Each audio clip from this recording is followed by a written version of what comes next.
오늘 그 본문 말씀은 여러분들 다 잘 아시다시피 바나바에 대한 이야기를 하려고 합니다. 신약에서 어떻게 보면 가장 큰 영향력을 끼친 사람은 바울입니다. 이 바울은 그 세계 선교의 문을 활짝 열었고요.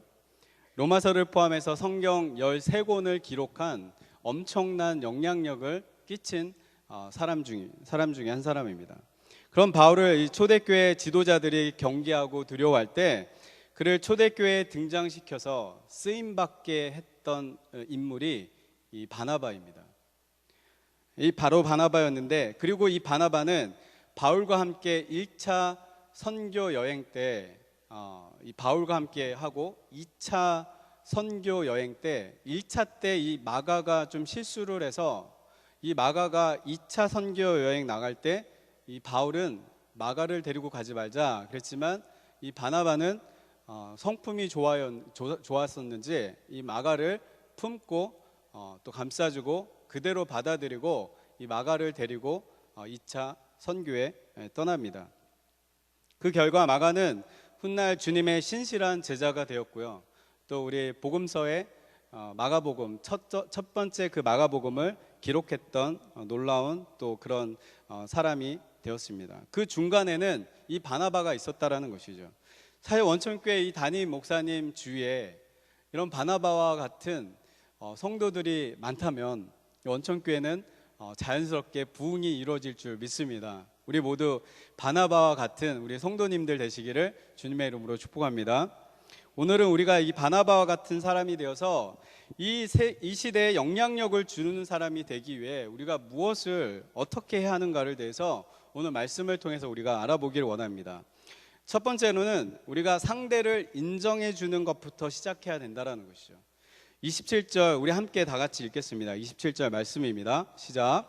바나바가 데리고 사도들에게 가서 그가 길에서 어떻게 주를 보았는지와 주께서 그에게 말씀하신 일과 다메섹에서 그가 어떻게 예수의 이름으로 담대히 말하였는지를 전하니라. 아멘. 바울이 다메섹 도상에서 예수님을 만납니다. 예수님을 만나고 정말 그곳에서 이제 정말 사울이 아닌 바울로 사람이 변하고 이제 예수 그리스도의 제자로 거기서 이제 만나고 그 안에는 예수 그리스도의 그 심장을 안고 그 예수 그리스도의 영이 충만해서 성령이 충만해서 정말 예수 그리스도의 영으로 인해서 정말 예수 그리스도를 증거하고자 하는 그런 열정이 거기서 있었다라는 거예요. 그런데 이 충만함을 이 바울이 다른 사람들은 인정해 주지 않았지만 이 바나바만이 그것을 인정했다라는 거예요.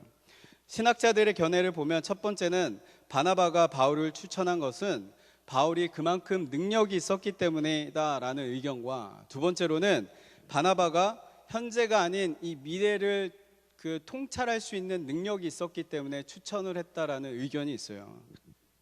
그러나 그보다 더 정확한 이유는 뭐냐면 바나바가 이 바울의 허물을 덮어주고 예수님을 인격적으로 만나고 예수님을 복음을 정확하게 증거하는 그 예수의 증인으로 변했다라는 것을 이 사람이 인정하고 받아들였다라는 거예요. 사실 보통 사람들은 누구든지 사람들을 대할 때 있는 그대로를 보지를 않아요. 있는 그대로 보지 않고 자기 중심적으로 그 상대방을 평가하고 바라볼 때가 많죠. 만약에 상대방이 나하고 좋은 관계가 있어요. 좋은 관계예요. 아주 너무 좋아요. 그러면은 좋은 부분만 두각을 시켜서 그 사람을 칭찬을 많이 합니다. 그런데 그 사람하고 관계가 안 좋아요.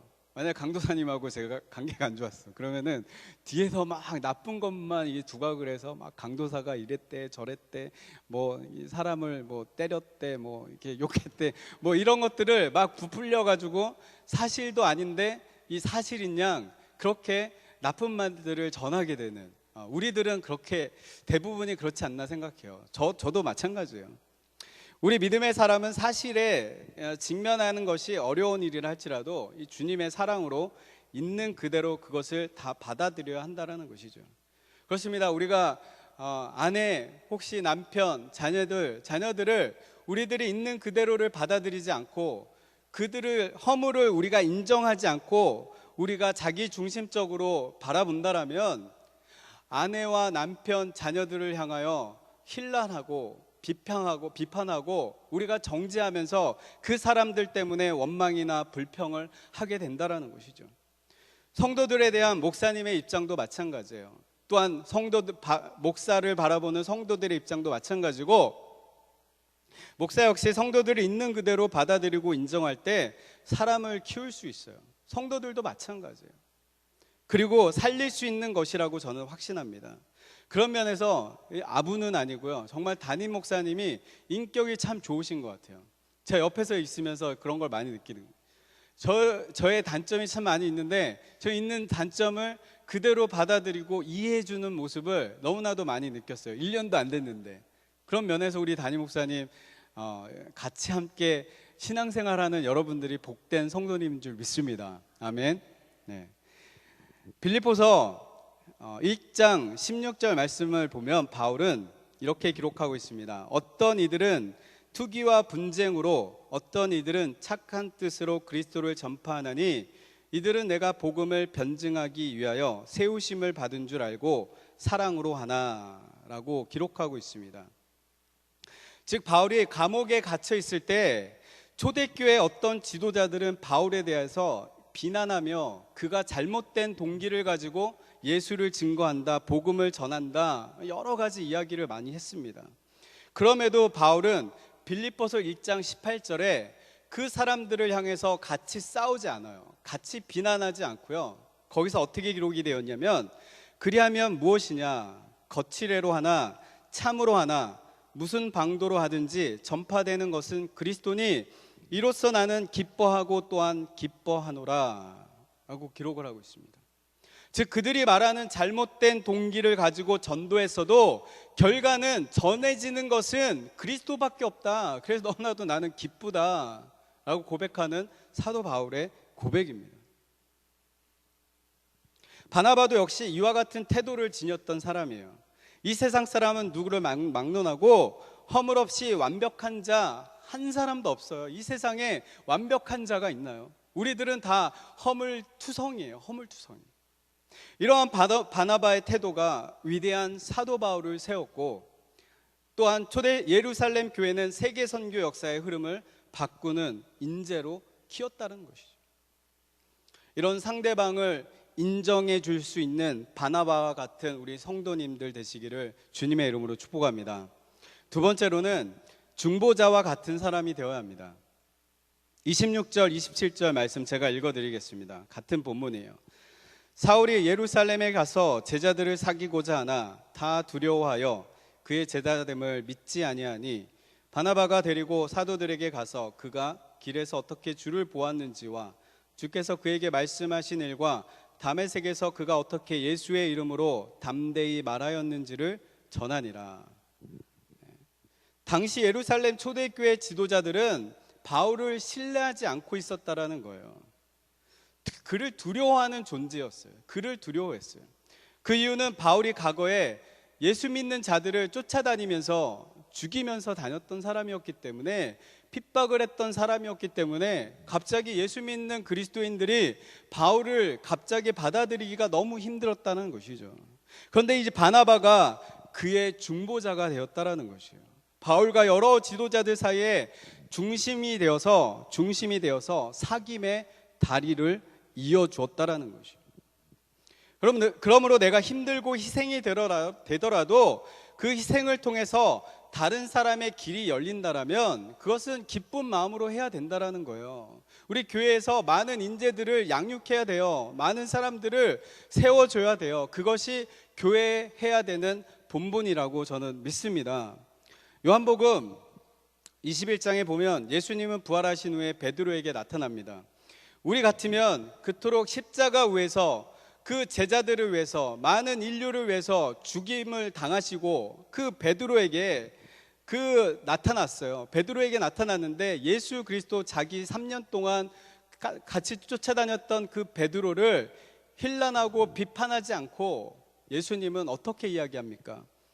요한의 아들 시몬아, 너가 나를 사랑하느냐? 예, 베드로가 고백합니다. 예, 내가 주님을 사랑합니다.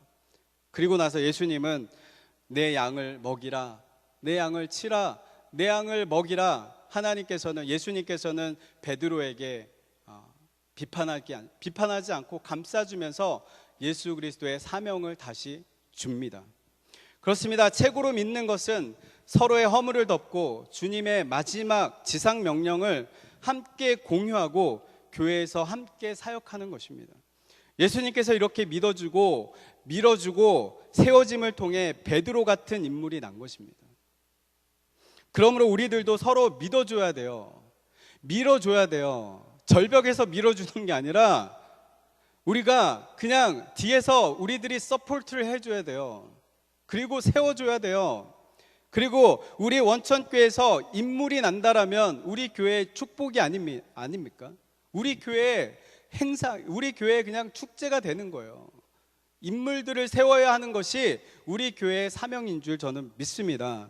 끊임없이 교회는 훈련하고 교육하고 인정해주고 세워주는 이 아름다운 원천교회 모든 성도님들 되시기를 주님의 이름으로 축복합니다. 20세기가 산업화 사회였다면 오늘날 21세기는 정보화 사회라고 합니다. 산업화 사회는 부지런함과 성실함만 있으면 됐어요. 그렇지만 이 정보화 사회는 아이디어와 지식이 인정받는 시대라는 거예요. 그러므로 산업사회에서 열심히 부지런히 살았던 것만으로가 아니라 이제는 전략과 분석이 필요하고 정보의 독점이 필요하다는 거예요. 학부모님들 회의 가면은요, 정보 공유 잘 안 해요.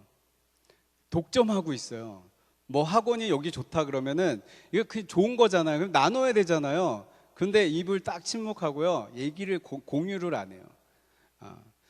얘 특허를 낸다라면 공유하면 안 되겠지만 그런 좋은 거 있으면 여러분들 나눠주는 게 좋은 거 아닙니까? 서로 좋은 게. 어찌됐든 따라서 높은 자리가 중요한 것이 아니라 우리가 어떤 위치에 있든지 그 자리에서 우리들은 중심이 되어야 돼요. 여기에서 중심이 되는 사람이라는 것은 내 중심적으로 살아야지, 내 중심적으로 모든 일이 되어야지 라는 의미가 아니라 여기에서 중심이 되는 사람은 중심 역할을 하는 거예요. 중보자가 되는 거예요. 다리 역할을 하는 거예요. 사람을 세우는 역할을 하는 거예요. 사람을 일꾼을 만드는 역할을 하는 거예요. 섬기는 자리예요. 그리고 중심이 되는 사람이 되기 위해서 서로 허물을 덮어주고 덕으로 섬기며 삶을 공유하는 사람. 나 때문에 그래도 한 사람이라도 사는 사람이 있으면 좋지 않습니까? 나 때문에 사람이 살아야지, 나 때문에 사람이 죽는다라면 이거는 비참한 거 아니겠습니까? 제가 예전에도 말씀드렸잖아요. 제가 목회자가 되기 싫었던 이유 중에 하나가 10년 동안 내가 목회자 안 되겠다라는 이유 중에 하나가 내 자신에 대해서 자신이 없었어요. 나 때문에 사람이 죽으면 어떡해? 나 때문에 하나님의 말씀으로 살려야 되는데 나 때문에 하나님의 말씀으로 살리는 게 아니라 죽여버리는 그 살인자의 역할을 할까봐 두려워서 목회자를 안 하려고 제가 때를 썼어요. 나중에는 모르겠어요. 저는 지금도 뭐 하나님이 불러주셔서 저는 컬링을 받아서 세우고 있지만, 쓰임 받고 있지만 아직까지도 부담이 돼요. 그거에 대해서. 나 하나 때문에 사람을 살릴 수 있다라면 그것처럼 행복한 일이 어디 있겠습니까?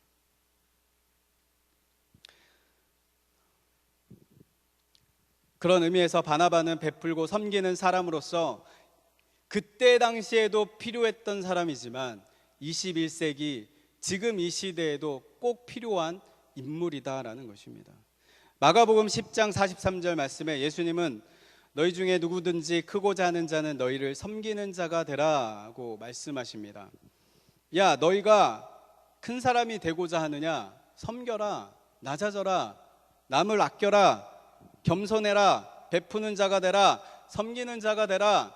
그러면 그냥 자연스럽게 그 자리가 높아지고 당신은 중심의 그 자리에서 중심 역할을, 중보자 역할을 할 수 있다는 것입니다.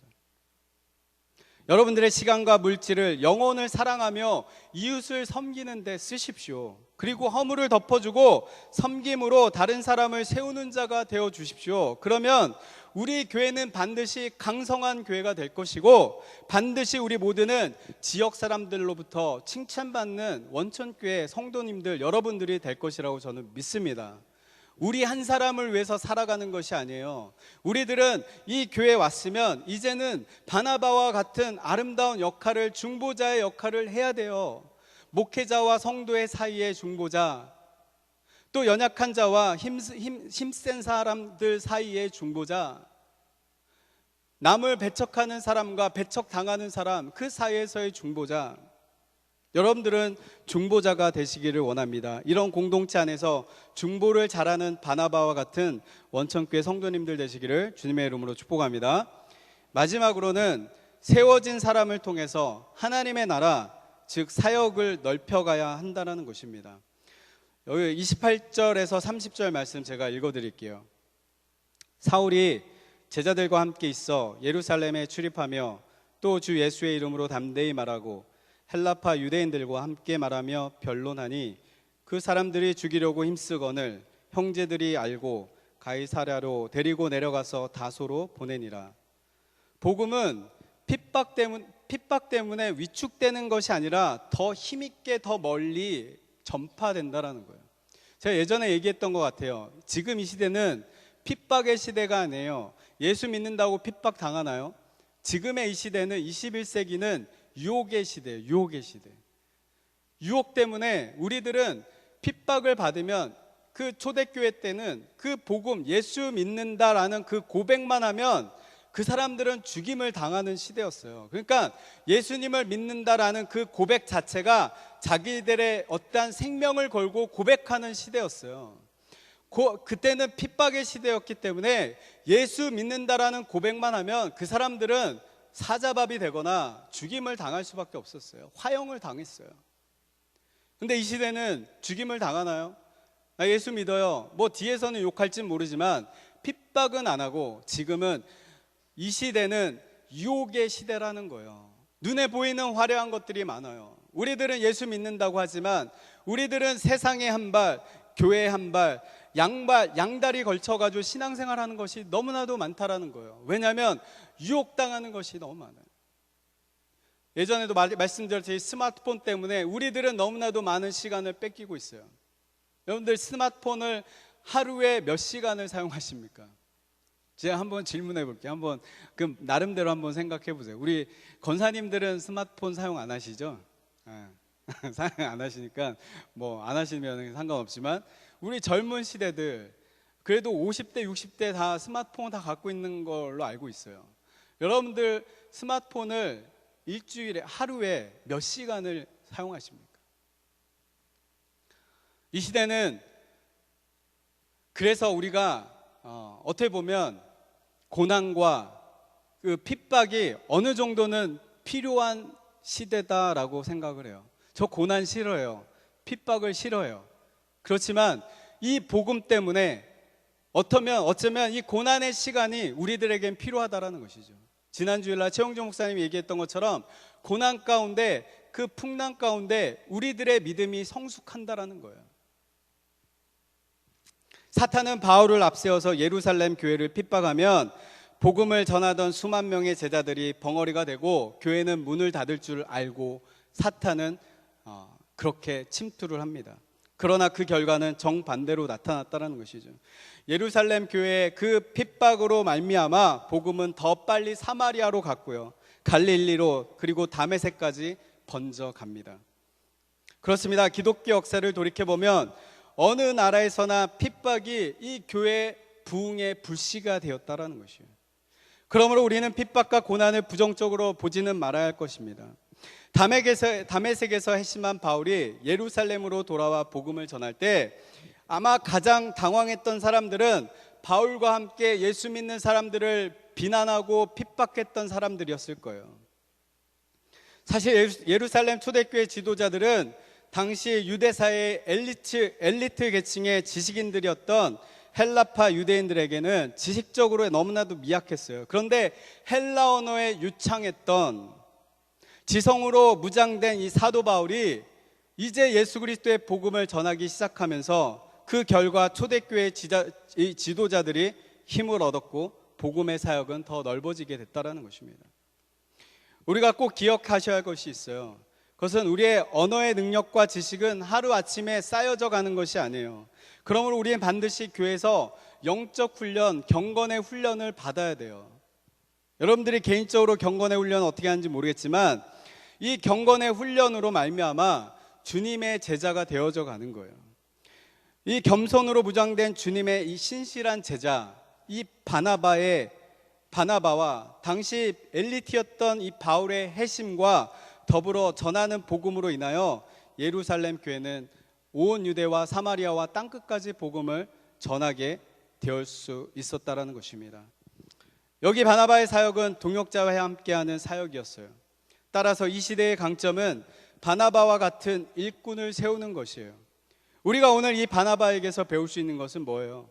교회에서 자기보다 나은 사람이 나타날 때 그 사람을 향하여 박수 쳐주시는 거예요. 그 사람을 향하여 세워주는 거예요. 그 사람을 향하여 나보다 나은 사람이 오면 그 사람을 비난하고 비판하고 그 사람을 억누르려고 하는 것이 아니라 그 나은 사람을 통해서 하나님의 복음이 더 크게 번질 수 있다라면, 더 크게 이루어질 수 있다라면 그 사람을 세워줘야 함이 마땅하다라는 것입니다. 솔직히 말해서 이 사도행전의 기록을 검토하면 바나바는 바울을 추천하고 나서 그를 곁에서 도와주다가 조용히 역사의 무대 뒤로 사라졌던 인물이에요. 사실 지식적인 면에서는 바울을 능가하지 못해요. 그렇지만 인격적인 부분에서는 바나바와 같은 이 사람이 대단했다라는 것이죠. 따라서 주님의 일을 하는 데에 이렇게 바울과 같은 주연도 필요하지만 바나바와 같은 조연도 필요하다라는 것입니다. 제가 한마디 말씀드리고 끝내려고 합니다. 한 젊은 목사가 뉴욕시에 있는 어느 교회에 부임해 왔습니다. 그런데 이제 성도들이 새로 왔기 때문에 그 목사님을 주의 깊게 봅니다. 하나하나 깊이 있게 봅니다. 그런데 그 목사님이 1년을 두고 봤는데 그 목사님이 너무나도 실수투성이었어요. 너무나도 부족했어요. 그래서 이제부터는 이 성도들이 뒤에서 말을 하기 시작합니다. 야, 저 목사 저래서 쓰겠나? 이제 뒤에서 말을 하기 시작합니다. 그러다가 그 목사의 사임 문제를 거론하게 됐고, 이제 집사들이 그 목사를 사임을 시키자. 그래서 공동의회를 만들었습니다. 그래서 이제 집사들이 이제 이야기를 합니다. 어떻게 할까? 어떻게 사임을 시킬까? 이제 막 이야기를 나눕니다. 그런데 어떤 한 집사가 일어나서 큰 소리로 말합니다. 지난 1년간 목사님을 위해서 기도해 드린 사람이 몇 명이나 됩니까? 우리가 앞으로 1년 동안 목사님을 위해서 기도해 드리고 사임 문제는 그 다음 해에 거론합시다. 그렇게 이야기를 합니다.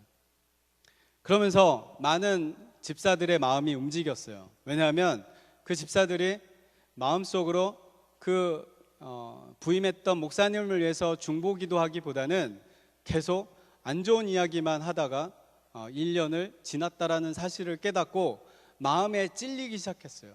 그러면서 분위기가 그 교회 모든 집사들이 그래 1년 동안 우리가 나쁜 얘기한 것들을 조용히 하고 이제 나머지 1년을 그 담임 목사님을 위해서 중보기도하자.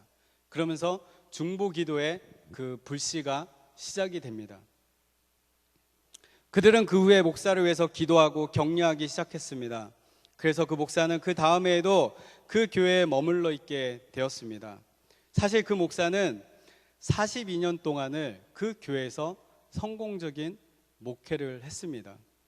그 목사가 바로 뉴욕에서 유명한 갈보리 침례교회의 담임 목사인 스튜어드 메가더 목사입니다. 왜입니까? 지금 이 시대는 뉴욕에 있는 그 갈보리 침례교회에 바나바와 같은 성도가 필요하다라는 것입니다.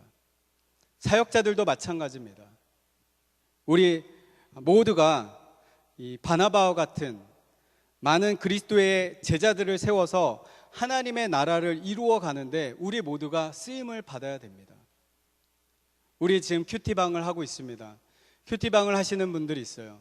그 구역장으로 또 많은 또 리더십으로 우리가 쓰임 받고 있습니다.